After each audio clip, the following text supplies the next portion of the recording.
میرے نبی نے فرمایا یا اللہ اللہم وال من والا ہو، یا اللہ جو میرے علی سے محبت رکھتا ہے تو بھی ان سے محبت رکھ۔ سبحان اللہ۔ اور آگے فرمایا میرے اللہ جو میرے علی سے بغض رکھتا ہے، دشمنی رکھتا ہے، تو بھی اس سے دشمنی رکھ۔ یہ میرے نبی نے خود یہ دعا کی ہے، اور اس لیے ہم اس دعا کی روشنی میں تحدید بالنعمت کے طور پہ کہتے ہیں کہ ہم حضرت علی سے محبت رکھتے ہیں۔ بے شک۔ حضرت علی سے محبت یہ نہیں کہ ہم حضرت علی کو مشکل کشا سمجھنا شروع ہو جائیں۔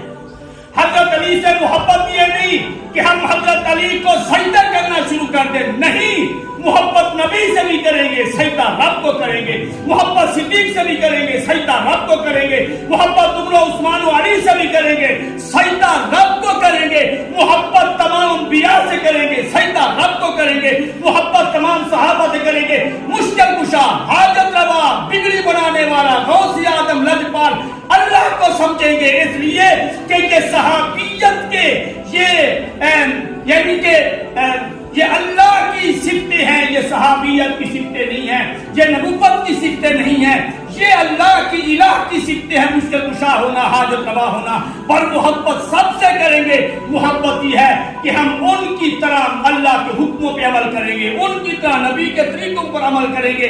قرآن کے اندر صحابہ کو میرے لیے معیار قرار دیا ہے۔